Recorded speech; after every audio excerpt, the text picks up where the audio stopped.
Hello, hello, hello, the mask is back, and we have a pretty good card here.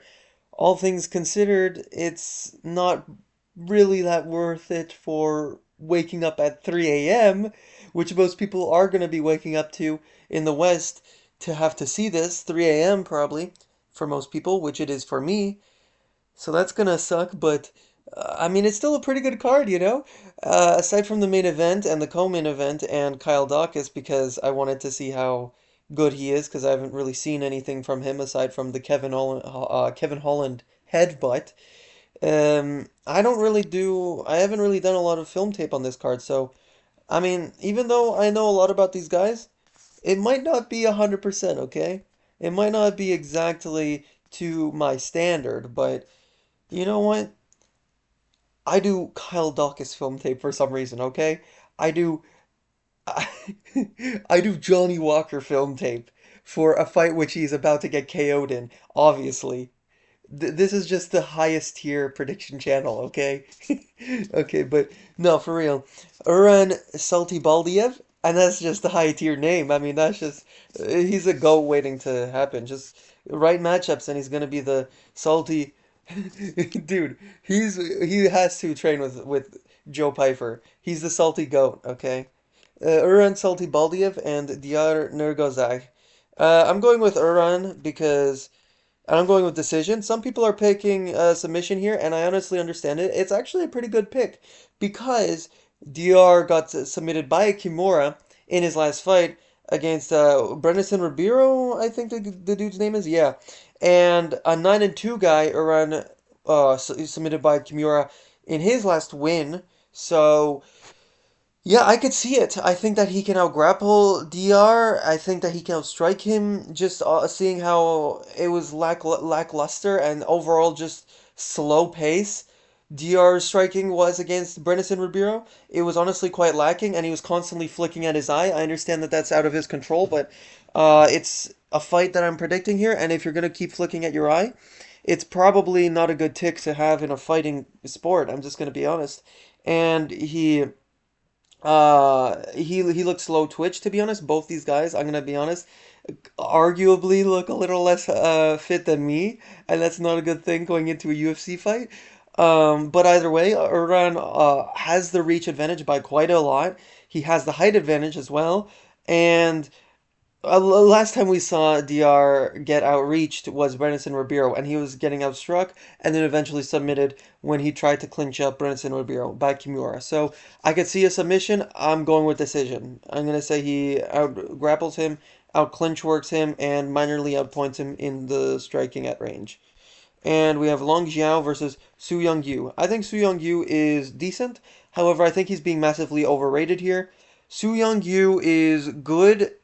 He has some really solid grappling fundamentals, but when your best win is AJ Cunningham, who gets body kicked to oblivion and eventually finished in the first round by a Ludovic Klein, that's not a fantastic look to take that guy to decision.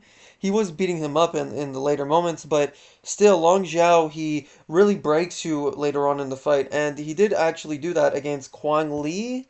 Yeah, and it was like really competitive early on. I was like quite confident in Kwang Li, but as the latter portions of round two came and then round three came along, I was like, yeah, I really don't see him surviving. I'm hoping he survives because I'm pretty sure I picked him, but I'm not seeing it. I'm not seeing it. He really just had low kicks, and Long Zhao was just the way better boxer.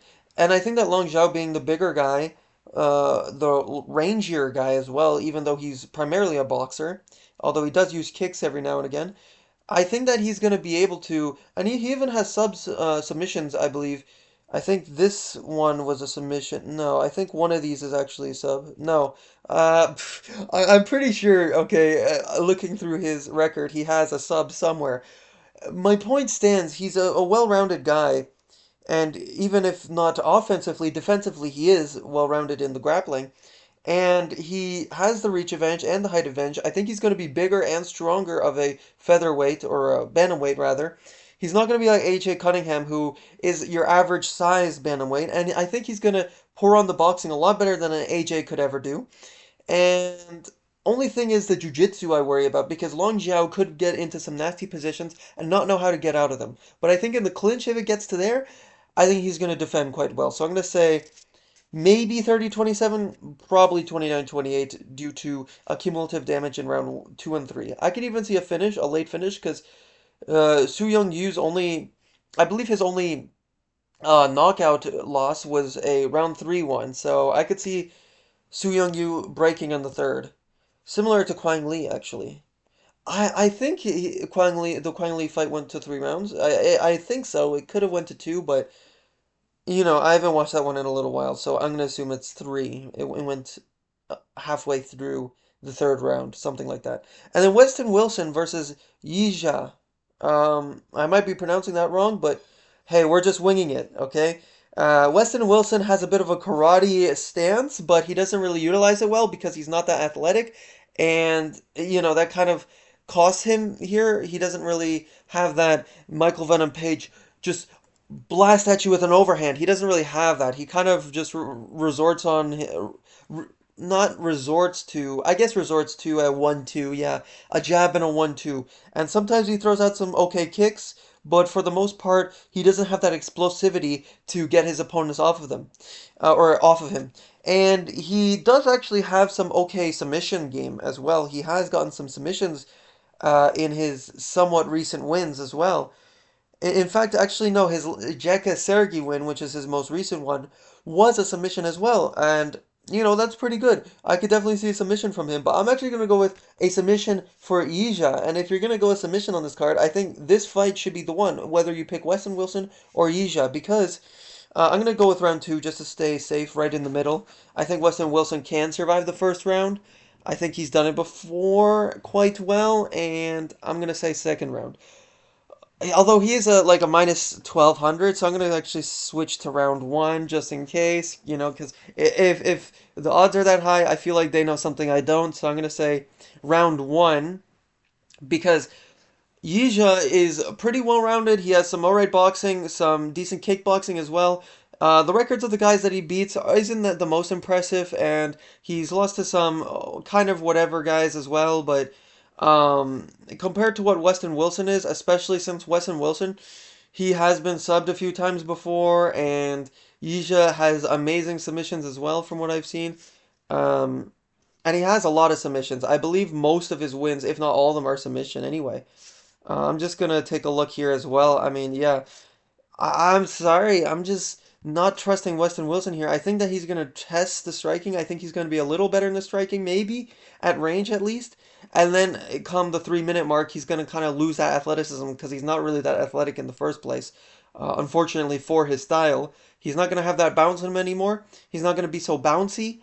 And he's going to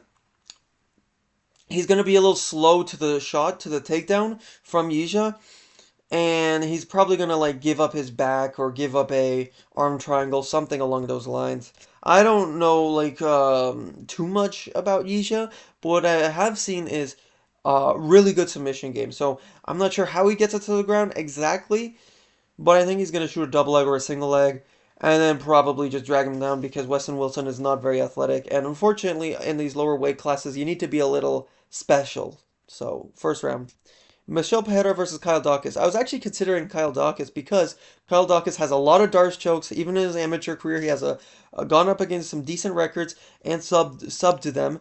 He has a lot of Darces, a lot of was it rear naked choke? Another sub he has a lot of, but specifically the Darce Knight submissions. You could see his name's the Darce Knight, so he has a lot of Darces. And I was actually considering because he has a lot of submissions actually coming back into the UFC after getting finished against Eric Anders.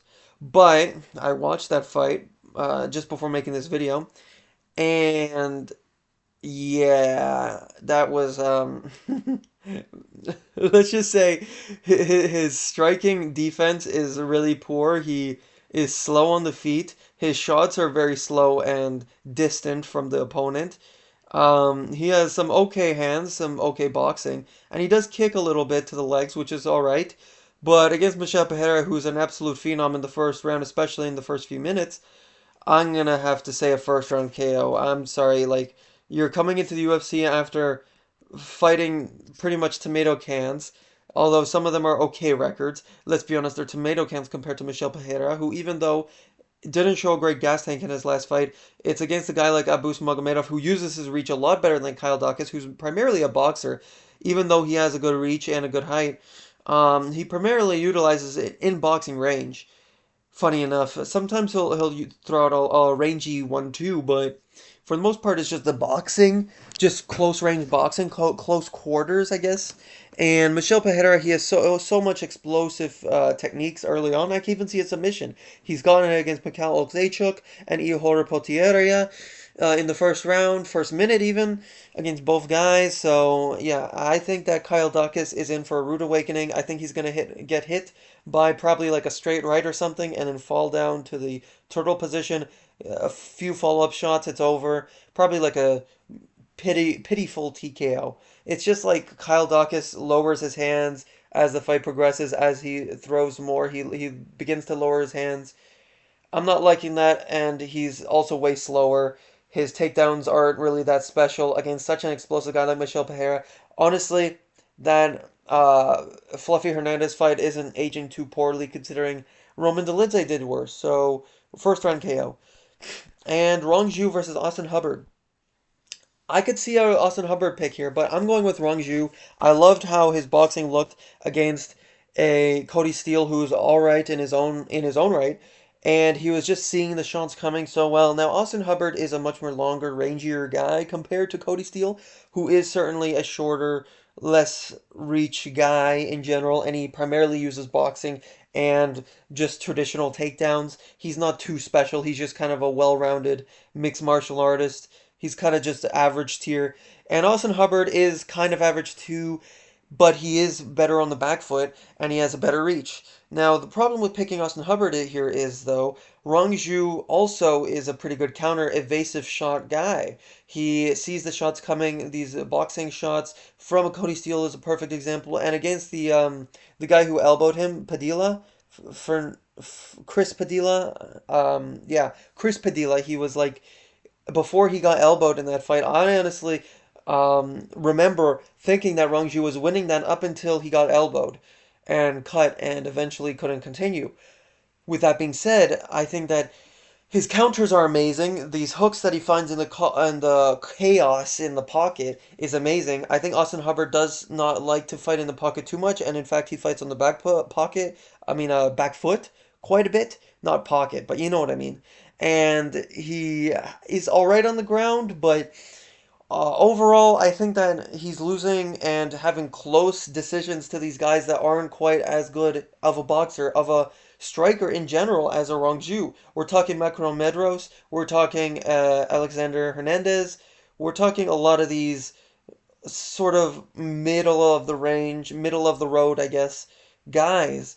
And, you know, these guys that are like Cody Steele, that Rongju would absolutely destroy, I think. I think that Rongju would honestly finish in the later rounds on Alexander Hernandez. I truly believe that. So I'm going to say probably 30-27 for Rongju. Maybe 29-28. Probably 30-27. Charles Johnson, Loner Kavanagh. I could see a Charles Johnson pick here, honestly, but I'm picking Loner Kavanagh. And another decision here as well. I think that Loner Kavanagh is better in the clinch, maybe not as strong. I could definitely see Charles Johnson being stronger and his reach being a problem for Loner Kavanagh, but he explodes into range really well. Similarly, honestly, with these fast, explosive, tight combination boxing hooks and Muay Thai hooks that Ramazan Tamirev can do. And I could see him replicating a lot of that style while also instigating the clinch a lot to sort of stop Charles Johnson from using his longer, rangy strikes. So he sort of backs up Charles Johnson after he gets those hooks off. Then he tries to clinch up, I guess, overwhelm Charles Johnson so that he's not able to sort of be the rangy kickboxer that he is most of the time. And Charles Johnson likes a clinch as well. We've seen him actually implement that really to some solid effect, although arguably lose that fight in my opinion. But against Sumo Derji, you know, to a decent effect, use that clinch. against Umadarji. So I could see him muscling Loner Kavanaugh there, but one thing I've seen against his last two fights, some Dos Santos Felipe, I believe, yeah, and the other guy Ochoa, yeah, Lunar Kavanaugh, he really does clinch him up after these nice Muay Thai slash boxing combinations that he throws, and he has some solid kicks as well. So I'm gonna say 29-28, maybe split, where Charles Johnson lands some really solid uppercuts and one-twos, where Loner Kavanaugh's coming in a bit reckless as the fight progresses, or even early when he's sort of trying to find his rhythm, find his blitzes, the right time to blitz. But I think that he's gonna, I think more than likely win at 29-28. It's a tough one for him for sure, but Charles Johnson, I don't know. He just floats at range too much. He doesn't really have that much pop in his shots. Against Joshua Van, he found it, but he doesn't usually find those shots. And Mishate versus Gage Young. I'm actually going with Mishate. I know that he's not that good either, and oh, he had a split decision against this guy, Gabriel, what was it, Fernandez, Benitez, and I know they got KO'd by a not too good loss, Vyacheslav Borshev, not aging too well. I understand all that, but Gage Young hasn't proven anything either. Aside from the fact that he had a decent kickboxing, um, I don't know if you could call it a scrap even, like basically a spar against Loader. What's the dude's name? Evan Elder, I mean. I'm thinking of another like middleweight guy. Um, yeah, Ryan Loader, I was thinking of, I think. But Mishate has proven much more. He has more wins in the UFC. He has more fights in the UFC. And these are honestly, compared to Gage Young, these guys are much better strikers. Vyacheslav is plotty, but he has amazing hooks. When he gets there, he's really tough. And Mishate is a boxing hooks guy. Sometimes he fights on the back foot really well. We saw that against Steve Garcia. He has really good counters when he actually lets it go, and some solid power off the back foot as well. Though that hook that he landed on Steve Garcia was nasty, and that was when Steve Garcia, granted, was more reckless in his pressure. But Gage Young hasn't proven anything for me. What he's really proven is that he's similar to Cody Steele, a average Joe Schmo UFC bottom of the barrel guy who can float at range, throwing some kicks, throwing some punches to the body, to the head, but none of it is really significant. None of it is out there trying to kill you. He's just trying to go for decision. None of it is trying to go for the kill shot. So Mishate, when he has amazing counters and he actually has power, granted he doesn't land all the time. He goes to split decision with Gabriel Benitez, which isn't a great look, but he's going up against these really solid guys and losing against these actually decent guys. Like Nicholas Mota is honestly underrated. He went to a war with that Nazim Sadikov, who honestly is a really good prospect just outside of the top 15. Like, honestly, these guys aren't bad losses. These are scrappy boxers who are better than Gage Young. The only thing Gage Young does better is probably his kicks. But I'm gonna say like he lands the more impactful shots, probably drops Gage Young at one moment. Maybe Gage Young wins a round off kicks and some stalling up against the fence, some takedowns, and some pitter-pat punches. But I think that Mishate, even though he doesn't have the best chin, and even though he goes to war sometimes, he's proven more. Like Gage Young's fifth fight was like a 2-7. Yeah, I'm not trusting that. I'm sorry, I'm not trusting Gage Young when he has a 2-7 in his last five fights. And Tailiki Nurangi and Kiefer Crosby. That is probably not how you pronounce that name, but I'm just rolling with it, like I said before. Kiefer Crosby, he has not proven anything, although I will give him credit. He's gone up against two pretty solid guys. Jusei is not really that high level. He's just kind of middle of the road, but a Sam Patterson, yeah. He is honestly a pretty good prospect to look out for. He's just not fighting that much recently.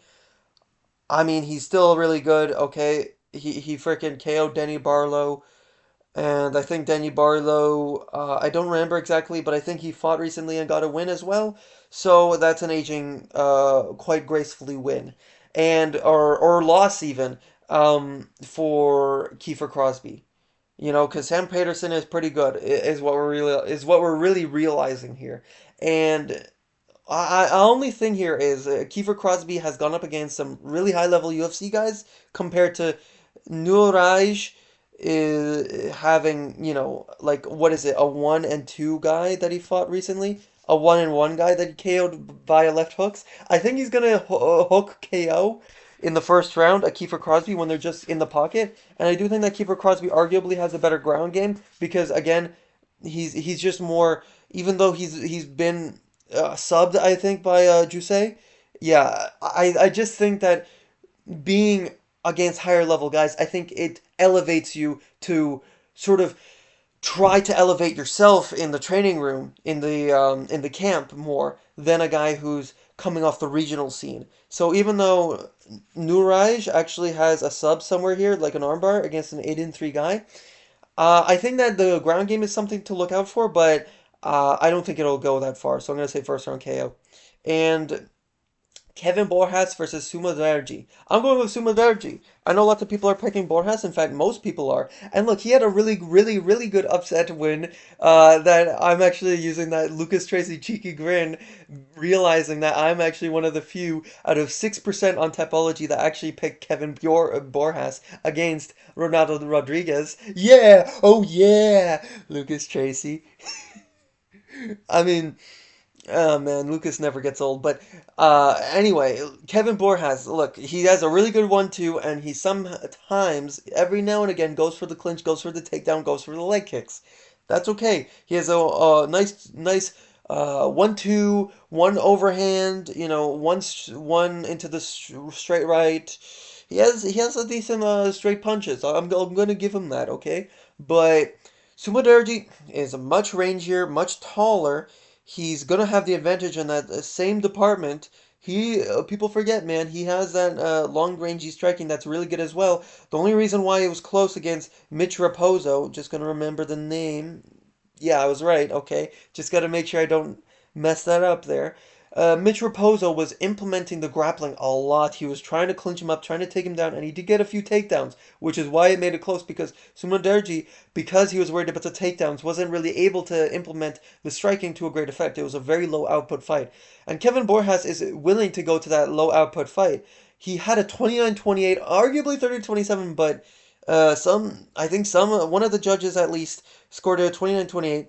I think it could have been 30-27, but arguably 29-28 against Ronaldo Rodriguez, who is terrible in the striking and relies heavily on getting the takedown. So with all that being said, you have a guy who pieces up, although it was still relatively close and he managed to land some overhands on you at moments, Ronaldo Rodriguez, to now going up against a guy who actually went up against some really high level top 15 guys in Suma Derji, who almost finished a what's the dude's name? I can't believe I'm forgetting. Matt Chanel with some nasty elbows.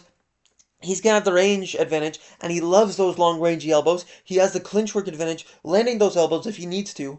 And I mean, the only thing to worry about here is his chin and his speed. He doesn't really have a great deal of speed, but I do like how he is pretty strong in the clinch, all things considered, except if you're going up against a really good grappler in the division, like a Mitch Raposo. But Kevin Borjas is not that. He rarely shoots, so I'm going to say 30-27 for Sumoderji. Pretty confident. And Waldo Cortez Acosta versus Sergey Pavlovich. Sergey Pavlovich. He's a great fighter, and he's about to KO Waldo Cortez Acosta. He's going to do it, man. I'm going to say round two. Some people, I think it was Weasel who picked round three KO, and honestly, he had a lot of good reasons. And a few other people are actually being smart about this. Some people are being silly and picking Waldo Cortez Acosta, not actually giving good reasons. People are just saying, oh, he's gonna, uh, pose like he's hurt. He's gonna do the, what do you call it? Like he's gonna fake. I'm blanking on what you call it, but he's gonna like, pose like he's hurt. I'm gonna remember later and be like, oh, that's what it's called. But like it's when you pose that you're hurt. You're gonna fake it. And Sergey Pavlovich is not the guy to fake you being hurt. He's gonna go for it, okay? And you're not gonna be able to counter against this guy because Sergey Pavlovich historically has gotten hurt by 1-2 longer, rangier guys, and Waldo Cortez Acosta is not that guy. And the jab against Jairzinho Rosenstrike.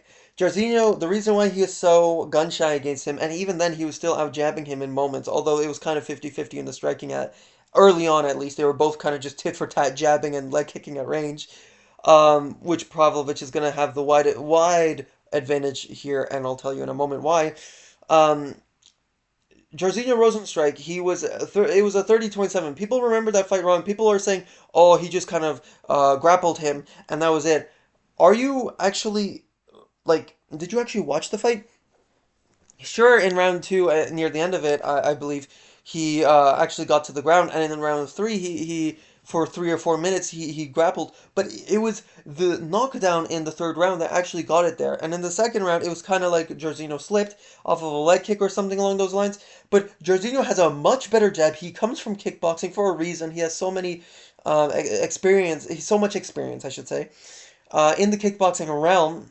The only reason why he hasn't gotten anywhere in the absolute tippity top of the sport is because he's going up against these absolute powerhouses that can change the tide of the fight just like that. But no question about it. And also, Curtis Blades, he's a wrestler. But make no question about it, these guys, they just have attributes that he just can't deal with. But he is an amazing kickboxer for a heavyweight, mind you. He's very average when compared to other weight classes.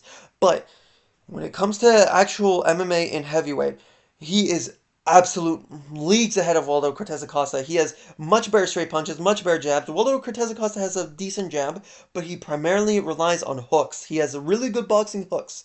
He absolutely demolished Ryan Spann with counter hooks and coming forward with his own hooks and with just blitzes. And he has some alright leg kicks as well. But the thing is, Sergey Pavlovich, with the 6 inch reach advantage, which he always has, going up against a guy who isn't super tall and rangy, who now has a win against Jairzinho Rosenstrike, who had a tricky style for him and still came out showing a well-rounded game plan, who showed that he could still grapple to sort of mix things up, get Walter Cortez Acosta thinking of something else, and then come over the top with an overhand right or a hook around the guard. Um, Walter Cortez Acosta is not as fast. He's not as experienced at a high level, and Sergey Pavlovich, that reach, that the way he's able to absorb a shot as well, like he hasn't really been knocked out against anyone who isn't as fast as Tom Aspinall. Tom Aspinall is the only guy that was able to knock him out, and that was with a speedy 1-2 because he just has an unreal 1-2. So, like, does Tom Aspinall, I mean. Does Waldo Cortez Acosta have anything over him? Yes, he has the in tight close quarters boxing advantage, but Sergey Pavlovich has every other advantage. He has the kicking advantage. He has the long, rangy boxing advantage. He has the grappling advantage. And Walter Cortez Acosta does have the ability to shoot offensively, but Sergey Pavlovich has shown an improvement in his grappling. You've seen it recently. So I think that Sergey Pavlovich is not going to be as gun shy. I think he's going to be similar to that Jairzinho Rosenstrike type of performance.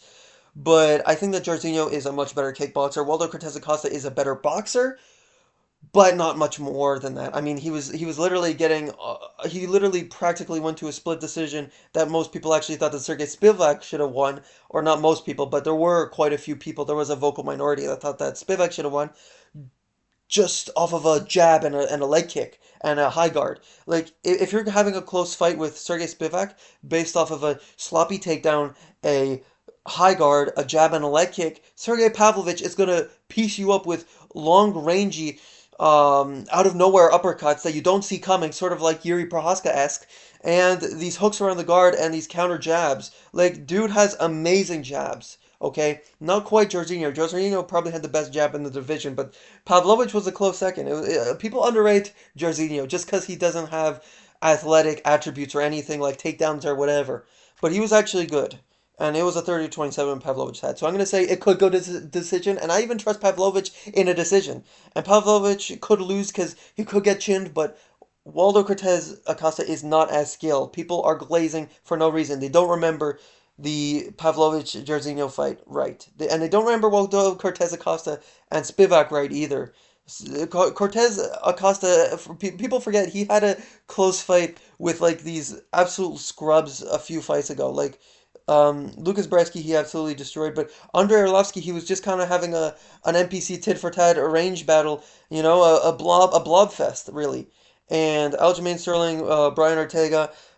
This is kind of a no-brainer for me. I mean, people are pointing to the fact that he looked terrible at the weigh-ins, and that's true. Brian Ortega looked terrible at the weigh-ins, but the thing is, that people don't remember with this fight either. This is why I have to come in and talk about this because, you know, I actually did my research for this fight, and Johnny Walker versus MIngyang, for some reason, I did my research on, even though it's a pretty easy fight to predict. But, you know, most people, even with that fight, are just like, oh, he's just going to KO him just because Johnny Walker got KO'd a lot. People don't actually know why. People don't actually talk about the X's and O's because they're not doing research, but it is what it is.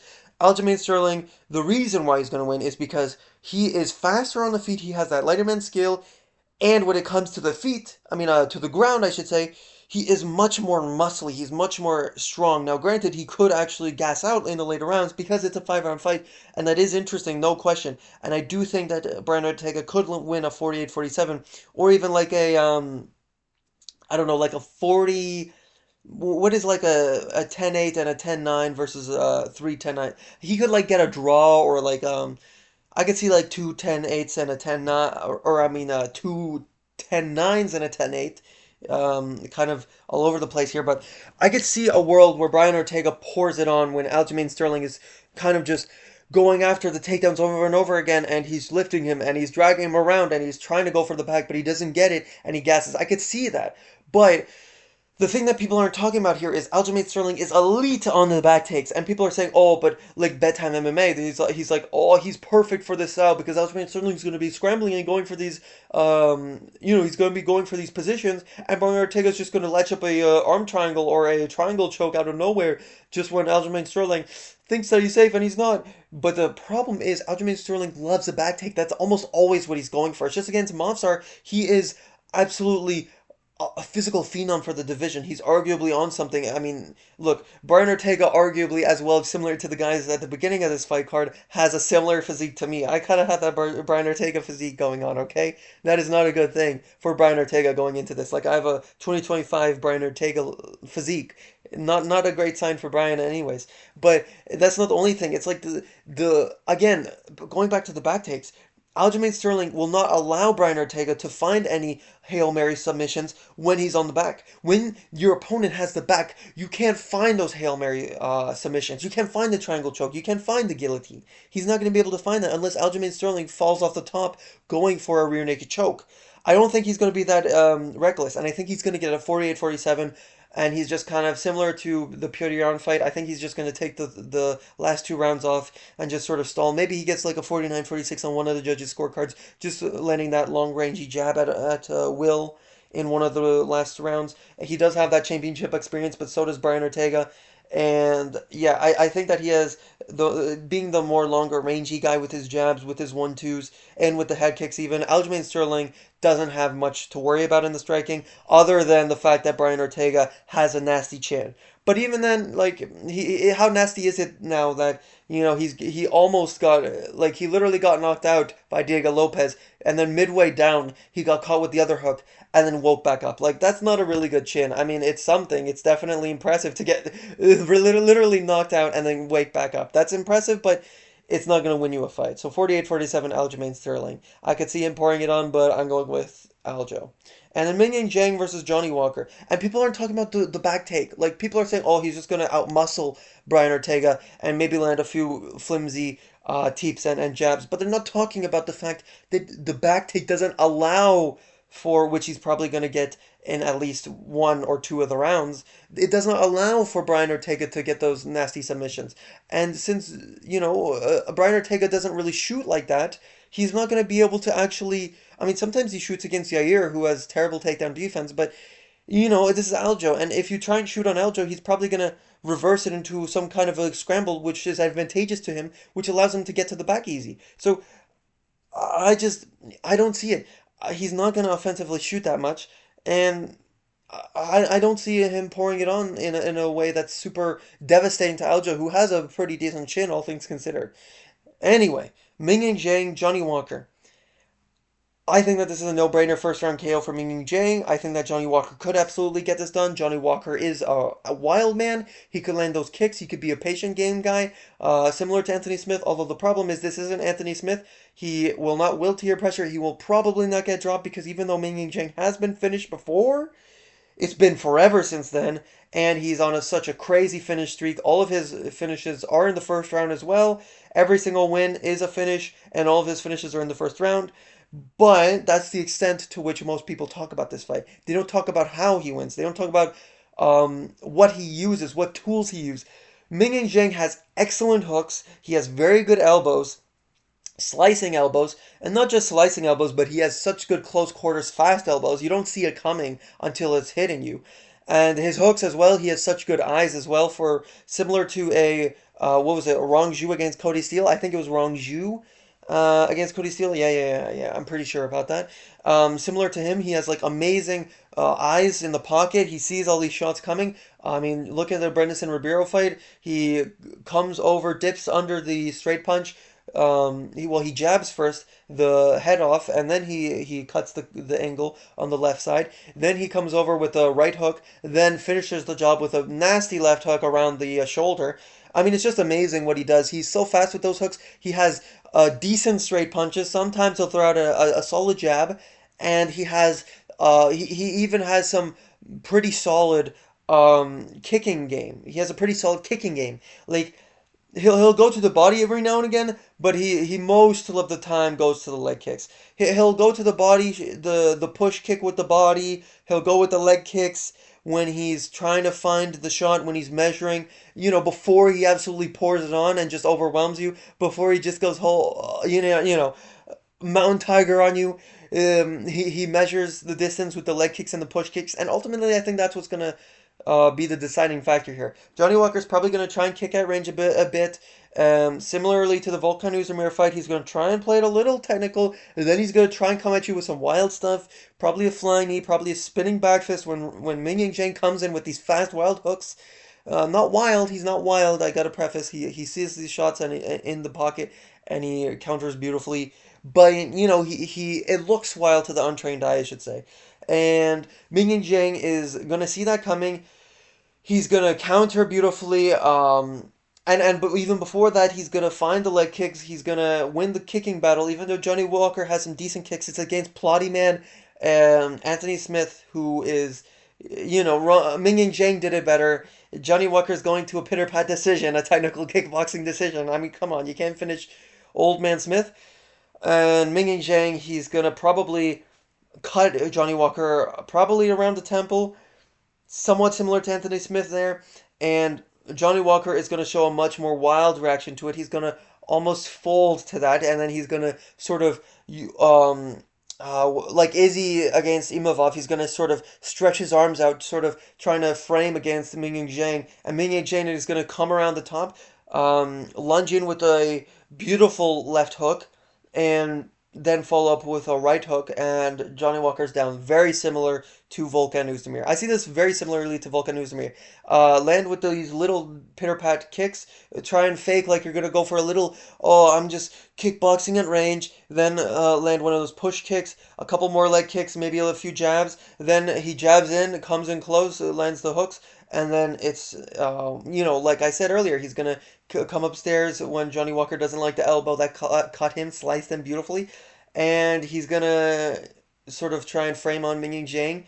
Maybe try and land a spinning shot or an elbow of his own, but it's going to be too late. Mingyang's too fast. And one more thing that we have to talk about is Mingyang, even though he is a little worrying that he does actually eat shots against these long-rangey guys like a Bernardson Ribeiro before he found the shot, he does eat some shots, no question, but he eats them like a tic-tac. Like against Tugo Tokos as well, he was eating these beautiful hooks, and he just kept coming, he just kept coming.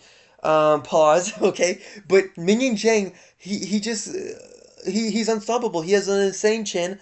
Now, Johnny Walker might be the one to snap it because Johnny Walker has amazing power and he comes at you wild, right?